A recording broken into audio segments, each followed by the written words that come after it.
Bismillahirrahmanirrahim. Assalamualaikum warahmatullahi wabarakatuh. Waalaikumsalam warahmatullahi wabarakatuh. Alhamdulillahillazi arsala rasulahu bil huda wa dinil haq liuzrahu 'ala dini kulli walau karihal kafirun walau karihal munafiqun. Asyhadu an la ilaha illallah wa asyhadu anna Muhammadar Rasulullah sallallahu alaihi wasallam la nabiyya ba'da amma ba'du. Pemirsa yang budiman dimanapun Anda berada, hari ini dalam hikmah Ramadan kita mengangkat tema Fadilah Sedekah. Dan Alhamdulillah telah hadir bersama kita Bapak Ustadz Dr. Haji Muhammad Khoir Al-Khushairi. Selamat sore Ustadz. Boleh disapa dulu pemirsanya Ustadz. Assalamualaikum warahmatullahi wabarakatuh. Pemirsa TPRI yang mudah-mudahan senantiasa dalam lindungan Allah Subhanahu wa Ta'ala. Baik Ustadz, langsung saja pada tema kita pada hari ini, Fadilah Sedekah. Apa itu Fadilah Sedekah Ustadz? Pemirsa TPRI yang dimuliakan Allah Subhanahu wa Ta'ala, kali ini kita berbicara tentang Fadilah Sedekah. Fadilah itu artinya keutamaan. Jadi setiap amal-amal itu ada kelebihan-kelebihan, keutamaan yang dianugerahkan oleh Allah Ta'ala. Ada fadilah salat, ada fadilah zakat, ada fadilah sedekah. Nah, seperti apa sedekah ini? Bagaimana keutamaan-keutamaannya? Tidak sedikit ayat-ayat Allah berbicara tentang fadilah atau keutamaan, juga hadis-hadis Rasulullah sallallahu alaihi wasallam. Inilah yang barangkali akan kita diskusikan pada sore hari ini tentang kelebihan, keutamaan fadilah sedekah, insyaallah. Dari mana kita memulai? Mungkin dari definisi Ustadz, bagaimana tentang sedekah, fadilah, dan nilai-nilainya mungkin Ustadz. Nah, berbicara kita sedekah secara bahasa, sedekah kalau kita menyebut sedekah, tapi dia sebenarnya adalah bahasa Arab yang asal katanya sedekah. Jadi 3 huruf, sod, dal, qaf. Sedekah itu artinya benar. Dari kata sedekah inilah lahir kata siddiq, jujur, benar. Di antara sifat mulia yang disebutkan dari diri Nabi adalah siddiq. Ada siddiq, amanah, fatonah, tabligh. Salah satunya siddiq, artinya benar, jujur. Nah, itu juga sebabnya mengapa Abu Bakar As-Siddiq disebut sebagai As-Siddiq, karena dia membenarkan peristiwa Isra dan Mi'raj Nabi besar Muhammad sallallahu alaihi wasallam. Lalu apa hubungan sedekah dengan benar? Maka para ulama kita membahas tentang mengapa disebut sedekah itu berasal dari kata benar, dari kata sedekah. Itu artinya orang yang bersedekah itu dia sedang menunjukkan benarnya imannya di hadapan Allah, menunjukkan kebenaran imannya di hadapan Allah, menunjukkan kebenaran penghambaannya kepada Allah Azza wa Jalla. Jadi apa bukti seseorang itu beriman? Salah satu buktinya adalah ketika dia keluarkan hartanya, ketika dia berbagi, maka saat itu dia sedang menunjukkan di hadapan Allah, ya Allah, aku ini orang beriman ya Allah. Itulah maka kata sedekah itu dikembangkan menjadi kata sedekah, artinya mengeluarkan harta sebagai wujud pembuktian iman seseorang kepada Allah Azza wa Jalla. Itu dari sisi bahasanya seperti itu. Tapi kalau kita kembangkan makna sedekah ini dalam makna yang luas, dia ada dibagi 2 oleh para ulama. Ada sedekah itu disebut sebagai sedekatut tatawwu'. Sedekah tatawwu' itu artinya sedekah sunnah, sedekah sunnah. Ada juga sedekah wajib. Sedekah wajib itu kapan disebut wajib? Ketika orang mengeluarkan hartanya, misalnya seperti ketika sudah sampai nisab dan haul. Nah, kita menyebutnya sebagai zakat. Jadi hakikatnya zakat itu pun sebenarnya adalah nama lainnya adalah sedekah, tetapi sedekah wajib. Akan tetapi kita jarang menyebut sudah sedekah wajib. Kita tak sebut sedekah wajib, tapi kita sudah mengistilahkannya khusus sebagai istilah zakat. Tapi ketika disebut sedekah, maka yang dimaksud sedekah itu biasanya sedekah sunnah, sedekah sunnah. Nah, oleh para ulama kita dirincikanlah apa yang dimaksud dengan sedekah tatawwu, apa yang dimaksud dengan sedekah wajibah. Jadi sedekah sunnah ini dia kadang-kadang dia bisa berubah hukumnya. Jadi kalau disebut sedekah itu asalnya sunat, sedekah sunat itu memang sunat. Tapi kapan dia menjadi wajib? Di saat seseorang menemukan saudaranya dalam keadaan sangat sulit, fakir, bahkan kalau tidak diberi makan dia bisa mengakibatkan meninggal, kematian. Nah, di saat itu orang yang memiliki harta, saat itu dia sudah sampai ke tingkat wajib bersedekah. Nah, oleh karena itu masalah sedekah ini penting untuk dibahas, apalagi di bulan suci Ramadan ini. Masya Allah, Ustaz. Jadi orang beriman itu mestinya di bulan Ramadan ini semangat sedekahnya itu meningkat. Sebagaimana Rasulullah sallallahu alaihi wasallam diriwayatkan dari Abdullah bin Abbas radhiyallahu anhuma, kana Rasulullah sallallahu alaihi wasallam ajwadan nasi bil khairi. Rasulullah itu manusia yang paling dermawan, ahli sedekah Rasulullah. Wa kana ma ajwada fi Ramadan, dan Nabi itu lebih dermawan lagi ketika berada di bulan Ramadan. Di luar Ramadan sudah dermawan, kita pun hendaknya begitulah. Di luar Ramadan kita sudah bersedekah, berinfak. Tapi kalau di Ramadan lebih meningkat lagi kedermawanan itu, seyogianya seperti itu. Maka suatu ketika ditanyalah Nabi, ayu sadaqati, kata sahabat, kapan sedekah itu paling afdal? Ayu sadaqati afdal, kapan sedekah itu paling utama? Dijawab Nabi, sadaqatun fi Ramadan, sedekah di bulan Ramadan. Maka mudah-mudahan Ramadan ini benar-benar membentuk karakter kita menjadi orang-orang yang ahli sedekah. Jangan sampai kita seperti yang dibacakan oleh qori kita tadi. Jangan sampai seperti orang yang ketika udah sampai wafat dia minta dibalikkan ke dunia lagi. Ya Allah, balikkan aku ke dunia, kembalikan aku ke dunia. Andailah diberi waktu sebentar saja, fa'as-saddaqah, aku akan bersedekah. Padahal amal ini kan banyak.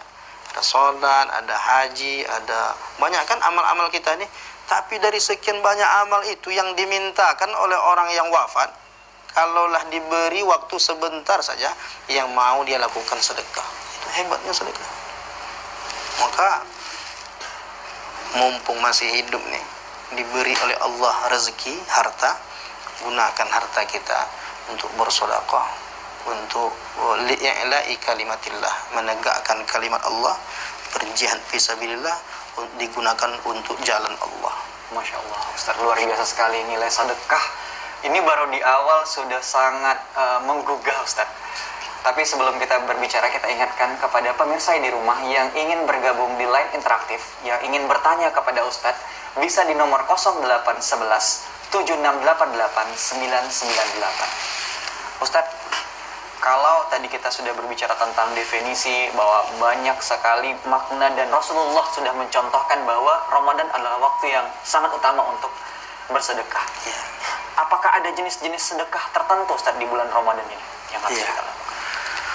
Secara umum, hadis yang menjelaskan tentang bahwa betapa dermawannya Nabi di bulan Ramadan itu sudah menjadi sikap kita seharusnya. Tapi apakah ada sedekah-sedekah khusus di bulan Ramadan? Di antara sedekah khusus di bulan Ramadan itu yang disebutkan dalam Sunan At-Tirmidzi. Kata Nabi, man fattara shaiman, siapa yang memberi perbukaan untuk orang yang berpuasa. Itu kan bulan Ramadan. Iya, Ustaz. Kana lahu mithlu ajrihi, maka dia mendapatkan pahala seperti orang yang berpuasa itu. Ghaira annahu la yanqusu min ajri shaibi syai'a, tanpa mengurangi pahala orang yang berpuasa itu. Katakan saya berpuasa, saudara Farid berpuasa, jumpa kita sore ini, lalu nanti saya belikanlah kolak, saya berikan kepada Pak Farid, ini Pak Farid untuk buka puasa, maka saya mendapatkan pahala puasa Pak Farid. tetapi tidak mengurangi pahala pahalanya.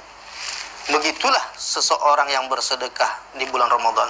Jadi Ramadan ini kalau kita mau berbagi buka puasa kepada orang lain, semakin banyak orang lain kita berikan perbukaan puasa, semakin banyak pahala dia dapat kita raih. Tentulah maknanya tidak berarti kita kumpulkan 30 orang lalu kita tak usah puasa lagi gitu. Karena dah dapat pahala 30 orang. Tentu tidak dipahami secara tekstual, harfiah.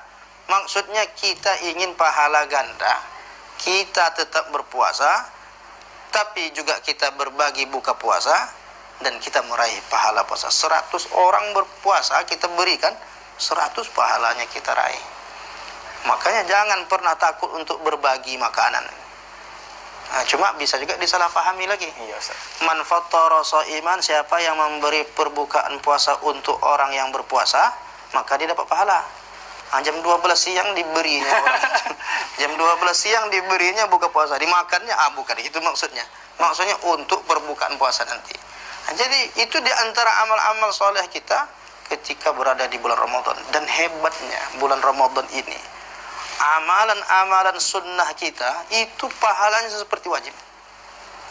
Amalan sunnah seperti wajib. Ya, man adda faridatan, siapa yang menunaikan kewajiban di bulan Ramadan, kana kaman adda sab'ina faridatan, sama seperti mengamalkan perbuatan wajib 70 kali di bulan lain. Wa man adda nafilatan, siapa yang mengamalkan perbuatan sunnah di bulan Ramadan, sama seperti perbuatan wajib di bulan lain. Itu keutamaan Ramadan. Sekarang sedekahnya sunat, tapi dia bernilai besar, wajib. Maka pemirsa, mari kita manfaatkan detik, waktu, detik demi detik di hari-hari kita di bulan Ramadan ini, kita isi dengan amal-amal soleh. Salah satu amal yang istimewa itu adalah bersedekah. Insya Allah kita diberi kesemangat untuk bersedekah di bulan Ramadan. Ustaz, kalau kita tadi menyimak sedikit pernyataan Ustaz di awal, bahwa kalau kita memberikan sesuatu untuk orang lain di bulan puasa itu adalah sedekah. Ya. Tapi bagaimana dengan fenomena misalnya dia memberikan sesuatu di luar besar, Ustaz, bukan menunjukkan kepada Allah, tapi saudara yang di sebelahnya tidak terperhatikan. Kira-kira seperti itu, fenomena seperti itu, Ustaz. Iya. Atau ada perasaan ingin menunjukkan sesuatu ke manusia. Apakah itu akan mempengaruhi nilai ibadahnya, Ustaz? Iya, ria ya. Ria. Iya. Itu ada hubungannya dengan sedekah terang-terangan, ada sedekah sembunyi-sembunyi. Dia masing-masing ini punya fadilah-fadilah. In tubudus shadaqat fa ni'ma hiya, kata Allah dalam Al-Qur'an. Jika engkau tampakkan sedekahmu, maka itu sudah sangat baik. Jadi orang yang sedekah terang-terangan itu baik. Tetapi apa kata Allah? Wa in tukhfuha wa tu'tuhal fuqara, jika engkau sembunyikan sedekahmu, engkau berikan kepada fakir miskin, fahuwa khairul lakum, maka itu lebih baik. Sedekah terang-terangan baik, sedekah sembunyi-sembunyi baik. Bahkan sedekah sembunyi-sembunyi ini ada keutamaan lagi. Sampai-sampai kata Nabi, inna sadaqatas sirri tudfi'u ghadabar rabbi. Sesungguhnya sedekah sembunyi-sembunyi itu meredam murka Allah. Dan salah satu orang yang mendapatkan naungan nanti di akhirat, rajulun tasaddaqa, seseorang yang bersedekah, fa akhfaha, lalu dia sembunyikan sedekahnya, hatta la ta'lamu shimaluhu ma tunfiqu yaminuhu, sampai-sampai tangan kirinya tak tahu apa yang diinfakkan, disedekahkan oleh tangan kanannya. Saking rapinya dia sembunyi, tidak diketahui oleh orang lain. Itu ada keutamaan sendiri. Tetapi ada yang perlu diingatkan. Kalau ada orang bersedekah dia terang-terangan dengan tujuan agar orang lain terinspirasi dengan perbuatan baiknya itu, bila riyain wala sum'atin, dengan catatan dia mesti memastikan jangan sampai ada riya, jangan ada sampai ada sum'ah, maka sedekah terang-terangan itu lebih utama daripada sendiri-sendiri. Jadi kalau mau kita yang paling utama terang-terangan, tapi jaga-jagalah hati itu. Jangan tumbuh ria. Jangan tumbuh ada ria, ingin dipuji, dianggap ahli sedekah, sampai semua orang merasa atau dia menganggap semua orang sedang memuji dia dengan penuh kebanggaan. Jadi jaga-jaga ajalah hati itu, sedekah terinspirasi orang lain, maka dia akan menjadi amal jariah kita, insyaallah. Kalau seandainya Ustadz, dalam fenomena kita memberikan sedekah kepada orang yang tidak berpuasa, atau sedekah itu membuat orang menjadi lalai, dalam artian ada misalnya sedekah, ada riwayat kalau tidak salah Ustadz, jadi dia setiap hari bersedekah, sampai satu daerah itu dia sedekah beri makan, tapi ketika dia meninggal justru sedekahnya itu menghantarkan dia ke neraka, dikarenakan orang yang dia kasih makan, yang kasih sedekah menjadi lalai karena tidak bisa berbuat apa-apa setelah beliau meninggal. Itu bagaimana Ustaz? Nah, itu dijelaskan oleh Profesor Dr. Muhammad Az-Zuhaili dalam kitab Al-Mu'taman. Nah, dijelaskan di sana tentang bahwa sedekah itu dia bisa menjadi wajib, tadi sudah kita sebutkan. Dia bisa, tapi kadangkala sedekah itu justru bisa menjadi haram. Kapan sedekah itu bisa menjadi haram? Ketika seseorang yang bersedekah itu tahu bahwa orang yang menerima ini dia akan gunakan kepada hal-hal yang tidak diridhai oleh Allah, maka dia sama sedang melakukan wa ta'awanu 'alal itsmi wal 'udwan. Tolong menolong tapi untuk berbuat dosa. Wal udwan, permusuhan, maka itu yang dilarang oleh Allah Ta'ala. Nah, maka kita perlu juga memastikan sedekah kita itu tepat sasaran. Maka Ramadan ini sebetulnya mendidik kita gimana. Kan banyak orang-orang fakir, du'afa yang perlu kita bantu. Pastikan sedekah kita itu benar-benar tepat sasaran, jangan sampai dia mendatangkan musibah, hal-hal yang tak baik pada diri kita. Tapi hakikatnya orang bersedekah itu kadang-kadang dia lupa ternyata sedekah itu sebetulnya hakikatnya untuk diri dia. Masya Allah. Jadi kalau kita membayangkan hakikat sedekah untuk diri kita, insya Allah itu akan selamat.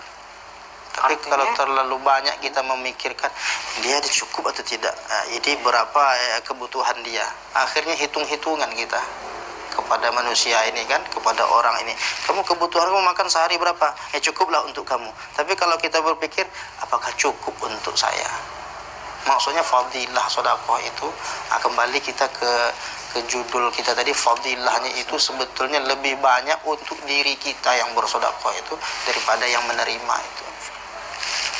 Baik Ustadz, sembari kita menunggu penelpon pada hari ini, mungkin dari Tessa atau Rizal ada yang mau bertanya.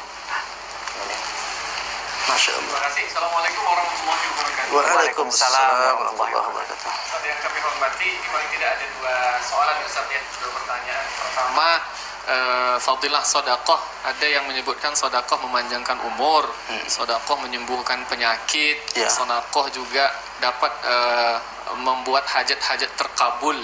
Ini sebenarnya bagaimana Ustaz penjelasannya, sehingga kita tidak salah arti. Saya pengen beli ini nih, harus sedekah dulu gitu, artinya tidak salah. Jadi itu yang pertama. Yang kedua begini Ustaz, di lampu merah, kemudian di perempatan-perempatan itu kan ada saudara-saudara kita yang meminta-minta begitu. Nah, ini kami juga dilema, ada yang mengatakan jangan dikasih. Nah, tapi kita tersentuh melihat kondisinya. Nah, dalam pandangan syariat apa yang mesti kita lakukan? Apakah tidak memberikan atau apa yang mesti kita lakukan? Ya. Demikian Ustaz. Assalamualaikum warahmatullahi wabarakatuh. Waalaikumsalam warahmatullahi wabarakatuh. Jadi bagaimana kita memandang konsep sedekah ini? Apakah orang sedekah itu karena ada maunya? Kan bisa jadi orang sedekah itu tidak tulus jadinya. Saya sedekah ini karena berharap begini. Tapi salahkah seseorang bersedekah ingin mengharapkan kebaikan dari fadilah, dari manfaat sedekahnya itu? Dan memang hadis-hadis Nabi itu pada umumnya berbicara tentang sedekah itu menunjukkan memang ada manfaat untuk diri kita. Tadi disinggung misalnya sehat, menyembuhkan penyakit. Itu siapa yang mengatakan begitu? Rasulullah sallallahu alaihi wasallam. Kata Nabi, "Dawu mardakum bis sedekah." Obati orang yang sakit di antara kalian lewat sedekah. Mungkin ada orang yang sakit, sudah berobat di sana, di sini, di luar negeri, dalam negeri, kemana-mana, belum dapatkan kesembuhan. Tak boleh jadi dia belum melakukan satu terapi, dan terapi ini datang dari Nabi. Terapi apa namanya? Terapi sedekah. Jadi itu ajaran Islam. Berapa banyak orang sudah diponis dia, bahkan dia sudah stadium 4 segala macam lah, ditetapkan dia ini tak mungkin sembuh menurut medis.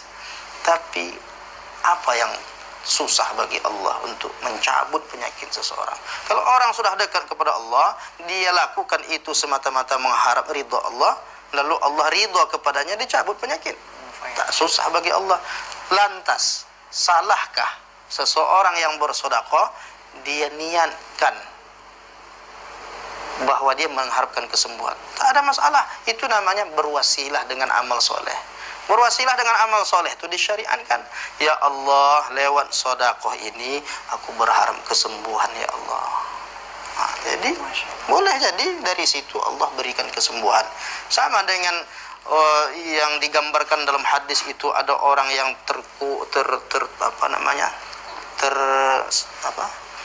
terkurung dalam gua, ya kan? Terkurung dalam gua kan?